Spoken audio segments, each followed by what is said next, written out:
เป็นทางนะห้องเป็นคนที่มันต้องให้ไปเลยเขาคนเหตุด้านผู้ต้องได้สมเสยเจ้าหน้าที่ปกส.แขวงบ่อแก้วอีกครั้งหนึ่งเนาะหลังจากที่ว่าจับกลุ่มยาเสพติดได้จำนวนบ่ต่ำกว่า10 ล้านเม็ดแต่น่าเสียดายที่เจ้าของยาเสพติดและเจ้าของรถสามารถที่จะเอาตัวหลบหนีเข้าป่าไปได้ Time to share D+ ผลิตภัณฑ์ปกป้องตับจากเครื่องดื่มแอลกอฮอล์สวัสดีท่านผู้ชมกลับมาพบกับรายการทำทูแซนสำหรับหัวข้อที่ว่าเราอยากจะนำเสนอในมื้อนี้ก็คือเกี่ยวข้องกับเรื่องข่าวยาเสพติดที่ว่าทางแฟนเพจของปกส.แขวงบ่อแก้วเพิ่นได้จับกลุ่มแล้วก็เพิ่นได้ลงในแฟนเพจของเพิ่นในเวลา 10:03 น.ของวันที่15ก็คือมื้อนี้เนาะก็คืออิงตามบทรายงานของแผนกตำรวจสกัดกั้นและกำจัดยาเสพติดปกส.แขวงบ่อแก้วเลขที่384/พตสลงวันที่12 พฤษภาคม ปี 2025ในครั้งวันที่10 เดือน5 ปี 2025ทางเจ้าหน้าที่ประจำจุดกวดนำเกิงโดยได้เหตุเวียกกวดการยานพาหนะตามปกติแต่พอมาหอดเวลาประมาณ 11 โมงของวันดังกล่าวเนาะก็ได้มีรถ Fortuner สีปนทองที่ว่ามีป้ายทะเบียนสีฟ้าเลขทะเบียนแมนกก0399ออกสื่อแขวงบ่อแก้วขับขี่มาตั้งแต่ทางเมืองต้นเพิงเนาะได้ผ่านจุดกวดนำเกิงและก็มุ่งหน้าที่จะไปเมืองห้วยทรายแต่ว่าเจ้าหน้าที่ก็บ่ได้รัดไว้ในตอนต้นแต่พอรถคันดังกล่าวกำลังจะผ่านจุดกวดไปเนาะทางเจ้าหน้าที่จึงได้สังเกตเห็นว่าป้ายรถทั้งหน้ากับทางหลังบ่คือกันซึ่งมีความผิดปกติเพราะว่าทั้งหน้าแม้นเป็นป้ายสีฟ้าที่หมายถึงเป็นรถของรัฐซึ่งว่าเลขทะเบียนทั้งหน้าเนาะก็คือกก0399แล้วก็ออกเป็นแขวงบ่อแก้วเนาะแต่ว่าทั้งด้านล่างนี่บ่แม่นเนาะก็คือเป็นป้ายสีเหลืองซึ่งว่าเป็นรถเอกชนเนาะป้ายทะเบียนก็คือกก8220เนาะอันนี้ก็มันแตกต่างกันชัดเจนและก็ขึ้นชื่อแขวงสัญญาบุรีเนาะเมื่อเฮ็ดแนวนั้นทางเจ้าหน้าที่จึงได้ขี่รถติดตามไปจนฮอดเขตประสาบ้านน้ำย้อนเมืองห้วยทรายจึงเห็นรถคันดังกล่าวรถ Fortuner คันดังกล่าวเนาะแล้วก็มีรถกระบะอีกคันนึงก็คือรถ Livo สีขาวแต่ว่าเจ้าหน้าที่บ่สามารถจื้อป้ายทะเบียนได้ที่กำลังจอดอยู่แคมป์ทางพร้อมทั้งมีคนประมาณ 2-3 คนที่ลงจากรถลงมาแล้วก็พยายามที่จะเปลี่ยนป้ายทะเบียนรถที่เป็นของ Fortuner ทั้งเจ้าหน้าที่จึงได้จอดรถเพื่อที่จะลงไปกวดกาเนาะแต่ว่ากลุ่มคนดังกล่าวแม่นได้เห็นเจ้าหน้าที่แล้วก็พากันลบขึ้นรถคือเก่าจึงขออภัยจึงได้ขับรถออกไปทั้งเจ้าหน้าที่จึงได้ยิงปืนใส่เนาะกับประมาณว่ายิงปืนขู่จำนวน2 นัดแต่ว่าพวกเกี่ยวเนาะกับบ่ยอมจอดรถเพราะว่าบริยานมีแต่พยายามที่จะหลบหนีไปดังนั้นเจ้าหน้าที่จึงได้ขี่รถตามไปจนฮอดสนขัวบ้านปากเงา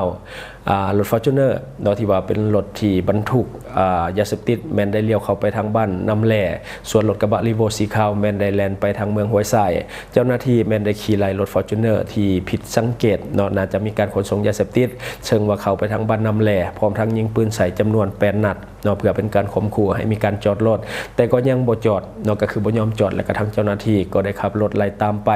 ประมาณ2 กิโลเมตรจึงเห็นรถคันดังกล่าวเนาะจอดอยู่แคมป์ทางส่วนคนขับแมนได้หลบหนีเข้าป่าไปเป็นที่เอี่ยมห้อยทางเจ้าหน้าที่ก็ได้ไล่จับเนาะแต่ว่าผู้เกี่ยวเอาตัวหลบหนีได้จากนั้นเจ้าหน้าที่ประจำจุดกวดน้ำเกิงจึงได้ไปประสานงานกับกองบัญชาการปกส.แขวงบ่อแก้วเพื่อให้ไปสมทบกับการกวดกากับรถคันดังกล่าวเนาะพันการกวดกาของเจ้าหน้าที่เห็นว่ารถคันดังกล่าวเป็นบรรทุกยาเสพติดประเภทยาบ้าจำนวน50 กระสอบและก็มีจำนวนยาบ้าก็คือ 5,000 มัดเนาะเท่ากับ10 ล้านเม็ดที่ว่าบรรจุอยู่ในรถคันดังกล่าวที่เป็น Fortuner ที่มีป้ายทะเบียนสีฟ้าเนาะที่มีป้ายทะเบียนสีฟ้าเห็นว่ารถ Fortuner สีปอนเนาะก็คือป้ายทะเบียนแมนกก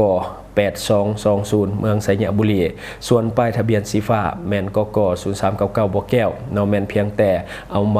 า92 หน้าน็อตติดก็คือบ่ได้แบบว่าเอาน็อตเอาหยังจับดอกก็เอา92 หน้าติดแปะไว้ซื่อๆเพื่อทับใส่เนาะแล้วก็เป็นการอำพรางเจ้าหน้าที่ตำรวจต่อกับคดีดังกล่าวทั้งเจ้าหน้าที่วิสาสะเพาะพร้อมดำเนินการสืบสวนสอบสวนเพื่อขยายผลหาผู้ร่วมขบวนการในการค้าขายยาเสพติดในครั้งนี้มาดำเนินคดีตามระเบียบกฎหมายของบ้านเมืองเนาะอันนี้ก็คือข่าวที่ได้มาจากปกส.แขวงบ่อแก้วเนาะที่ว่าเพิ่นได้ลงไว้ซึ่งว่าหลายคนก็ตกอกตกใจเนาะกับรถยาที่ว่ามันใหญ่ขึ้นเรื่อยๆในการขนส่งแต่ละครั้งเพราะว่าเจ้าหน้าที่จับกุมแต่ละเทื่อนี่ บ่แม่นน้อยๆระดับ10ล้านเม็ดขึ้นไปตัวอย่างคือช่วงที่ผ่านมา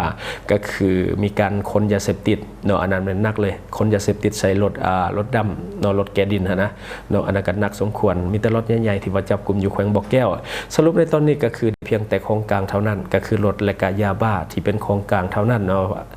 ส่วนเจ้าของรถและก็เจ้าของยาเสพติดแม่นบ่สามารถที่จะจับได้เขาเจ้าได้หลบหนีเข้าป่าไปเป็นที่อ้ำห้อยเนาะตอนนี้เจ้าหน้าที่กำลังประสานงานกันเพื่อลากลุ่มค้ายาดังกล่าวเนาะแขวงบ่อแก้วนี่เขาขึ้นชื่อเรื่องนี้อยู่แล้วเนาะเขาขึ้นสื่อเรื่องนี้อยู่แล้วในเวลาจับแต่ละครั้งนี่มันมีแต่รถใหญ่ๆทั้งนั้นเลยเนาะบ่มีดอกว่าแบบสิแบบมัด2มัดมีแต่ระดับหลัก10ล้านเม็ดขึ้นไปแต่ละครั้งที่จับได้เนาะประมาณว่าเกือบว่าอยู่โรงงานมันอยู่หั่นเนาะจับได้แต่ละครั้งมีแต่รถใหญ่ๆทั้งนั้นเนาะบ่มีดอกอันน้อยๆเนาะเหมือนว่ามันเพิ่งออกมาจากโรงงานใหม่ๆเนาะเหมือนว่ามันมีโรงงานอยู่ในบ่อแก้วนั่นแหละประมาณว่าคนแต่ละครั้งนั่นก็จะไปส่งแบบตัวแทนประมาณว่าขนส่งแต่ละครั้งเหมือนกับแบบการกระจายสินค้าคือกับสินค้าอื่นๆที่ว่ากระจายออกจากโรงงานไปสู่สาขาต่างๆประมาณนั้นแหละเนาะหลายคนก็สงสัยอยู่เนาะเพราะว่าตอนนี้นี่แขวงใดกับบ่ขึ้นซื้อซัมบ่อแก้วนะบ่อแก้วนี่มาอันดับ1และในปัจจุบันเนาะในยุคปัจจุบันนี่บ่อแก้วนี่เต็ง1ในเรื่องของยาเสพติดทุกครั้งที่จับได้มันรถใหญ่ที่สุดในประเทศอีกเนาะซึ่งว่าเป็นแขวงหนึ่งที่ผู้คนก็พยายามหลีกเลี่ยงที่จะบ่ไปถ้าว่าบ่มีเหตุจำเป็นเนาะเพราะว่าหลังๆมานี่ข่าวเกี่ยวกับแขวงบ่อแก้วนี่ก็ค่อนข้างที่จะมีปัญหาหลายเนาะบ่ว่าเฉพาะแต่สื่อออนไลน์ภายในประเทศอยู่ต่างประเทศเขาเจ้าก็ฮู้แขวงบ่อแก้วเป็นอย่างดีในปัจจุบันเนาะรถที่มาขนยาเสพติดในแขวงบ่อแก้วส่วนใหญ่ที่ว่าถูกจับในช่วงที่ผ่านมามันก็บ่แม่นว่ารถในแขวงบ่อแก้วทั้งหมดส่วนใหญ่รถที่ว่าจับได้ที่แบบรถใหญ่ๆส่วนใหญ่จะเป็นรถที่มาจากต่างแขวงเนาะรถจากแขวงอื่นที่ว่าเข้ามาในแขวงบ่อแก้วคือมันหมายความว่ามันมีตัวแทนอยู่ต่างแขวงอื่นเนาะที่ว่าพากันมาเอายาเสพติดอยู่แขวงบ่อแก้วเพื่อไปกระจายต่อเนาะคล้ายๆว่ามารับอยู่โรงงานแล้วก็เอาไปขายอยู่บ่อนอื่นประมาณนี้เนาะแต่ว่าเจ้าหน้าที่จับได้อันที่จับบ่ได้ก็หลายเช่นกันเนาะสาเหตุที่ต้องใส่ป้ายทะเบียนสีฟ้าอำพรางเนาะบางคนก็ฮู้แล้วบางคนก็บ่ฮู้เนาะเพราะว่าป้ายสีฟ้านี่มันคือป้ายที่เป็นของรัฐเนาะเป็นรถรัฐส่วนใหญ่ก็คือเวลาไปใส่มาใส่มันก็จะบ่ถูกกวดบ่ถูกหยังเวลาเจอด่านเจอหยังมันก็ผ่านเพราะว่าเป็นรถของราชการซึ่งว่าอันนี้เขาเจ้าก็เข้าใจกันดีเนาะแต่ว่าถ้าเป็นรถของเอกชนหรือว่ารถทั่วไปมันก็จะเป็นป้ายสีเหลืองเนาะเวลาไปใส่มาใส่นี่ก็ตำรวจเพิ่นก็จะกวดตามหน้าที่ปกติหั่นแหละแต่ถ้าว่ามันมีหยังที่ว่าผิดปกติคือรถคันดังกล่าวทั้งหน้าเป็นป้ายสีฟ้าทั้งหลังเป็นป้ายสีเหลืองเนาะหมายความว่าทั้งหน้านี่เป็นรถรัฐแต่ว่าทั้งหลังเพิ่นว่าเป็นรถของเอกชนฉะนั้นจึงเห็นให้ผิดสังเกตเนาะคันเขาเจ้าใส่ทั้งหน้าสีฟ้าทั้งหลังสีฟ้านี่ก็คือจบไปเพราะว่ารถมันผ่านไปแล้วแต่ว่านี่รถผ่านไปแล้วเจ้าหน้าที่แนมไปเบิ่งว่าทั้งหน้าคือสีฟ้าทั้งหลังเป็นสีเหลืองว่านี่เขาเจ้าก็เลยตามไปเนาะรถนี่ถ้าว่ารอดไปได้นี่ก็สร้างผลกระทบสร้างความเสียหายบ่แม่นน้อยให้กับคนในสังคมเนาะอันนี้ก็โชคดีที่ว่าเจ้าหน้าที่ตำรวจสามารถที่จะสกัดกั้นลัดไว้ได้เนาะถ้าว่าผ่านไปนี่แน่นอนล่ะสร้างผลกระทบบ่แม่นน้อย10ล้านเม็ดนี่สร้างผลกระทบบ่แม่นน้อยให้กับสังคมเนาะและก็สร้างความร่ำรวยให้เขาเจ้าบ่แม่นน้อยเช่นเดียวกันถ้าว่ามันผ่านไปได้แท้ๆแล้วก็สามารถที่จะปล่อยสินค้าเนาะทั้งภายในและก็ต่างประเทศอันนี้ก็บ่ฮู้คือกันว่าจุดหมายปลายทางของเขาเจ้ามันจะไปลงอยู่บนใดเนาะเพราะว่าแถบนั้นมันก็เป็นแถบชายแดน3ประเทศระหว่างลาวไทยและก็เมียนมาเนาะฉะนั้นนี่เขาก็บ่ฮู้เลยว่าจุดหมายปลายทางของการขนส่งยาเสพติดในรถนี่นะมันจะไปจบอยู่ที่ใดเนาะแต่ที่แน่ๆถ้าหลอดประเด็นก็รวยเลยเนาะ10ล้านเม็ดเนาะจะได้ก็ตามขอให้เจ้าหน้าที่ตำรวจเนาะในการนำตัวคนหายมาลงโทษให้ได้ไวๆเพราะว่าคนพวกนี้ก็คือเป็นสิ่งที่มีบ่ดีกับสังคมแหละเนาะเป็นภัยกับสังคมเนาะจะได้ก็ตามยังให้ทุกคนช่วยกันเป็นหูเป็นตาเนาะคันว่าฮู้แล้วก็มีเบาะแสก็รายงานไปหาเจ้าหน้าที่ตำรวจและก็นำจับตัวคนหายมาลงโทษให้ได้ไวๆเนาะอันนี้ก็คือสิ่งที่เราอยากจะนำเสนอในมื้อนี้หวังว่าท่านจะได้รับสาระดีๆสำหรับท่านที่ว่าเบิ่งรายการเฮามาถึงปัจจุบันคิดเห็นจะได้กับสิ่งที่ว่านำเสนอไปก็อย่าลืมฝากไว้ภายใต้คอมเมนต์ของเฮาและข้าพเจ้าจะเข้าไปอ่านด้วยตนเองและก็ขอฝากสำหรับท่านที่ว่ามีพฤติกรรมเสี่ยงในเรื่องของการดื่มเหล้าดื่มเบียร์เป็นประจำท่านเองก็ฮู้อยู่แล้วว่าฤทธิ์ของแอลกอฮอล์เวลามันเข้าไปนี่มันก็จะไปทำลายเซลล์ตับโดยกงเนาะแล้วก็จะเฮ็ดให้เฮาเป็นพยาธิตับแข็งได้ง่ายยิ่งคนที่มักกินเหล้าปุ๊กๆเนาะตัวนี้แฮงเฮ็ดให้เป็นพยาธิตับแข็งได้ไวขึ้นเนาะเพราะว่าฤทธิ์ของแอลกอฮอล์มันกัดกร่อนได้หลายเนาะแล้วก็ตับบ่สามารถที่จะฟอกฤทธิ์แอลกอฮอล์หรือว่าทำลายฤทธิ์แอลกอฮอล์ได้ก็จะเฮ็ดให้เฮาเกิดอาการเมาค้างฉะนั้นเนาะถ้า าหลีกเลี่ยงได้ก็หลีกเลี่ยงไปแต่ถ้าหลีกเลี่ยงบ่ได้ก็อย่าลืมกินผลิตภัณฑ์ D+ ของเฮาตัวนี้จะช่วยบำรุงเซลล์ตับเฮ็ดให้เซลล์ตับของเฮาแข็งแรงและก็สามารถที่จะต่อต้านกับฤทธิ์แอลกอฮอล์ได้หลายขึ้นรวมทั้งพฤติกรรมเสี่ยงเรื่องของการกินดิบกินแดงแล้วก็ใส่จุดเลือดแป้งอันนี้หูทั้งหูอยู่แล้วว่ามันมี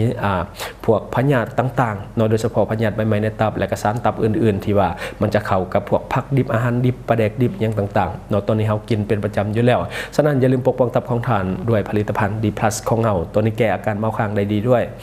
และก็ข้อฝากสำหรับคนเราในปัจจุบันเงินกีบยังอ่อนค่าอยากให้ทุกคนนี่ช่วยกันพยุงค่าเงินกีบให้กลับมาแข็งค่าดังเดิมและก็อย่าลืมส่งเสริมสินค้าที่เป็นของคนเราที่ผลิตภายในเราเพื่อลดผลการนำเข้าสินค้าที่บ่จำเป็นจากต่างประเทศ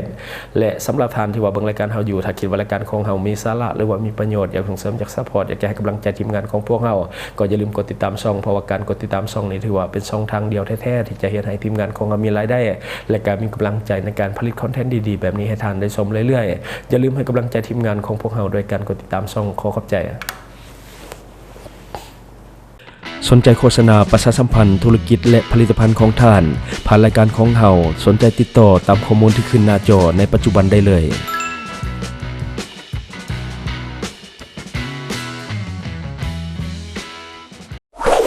Subscribe for more video.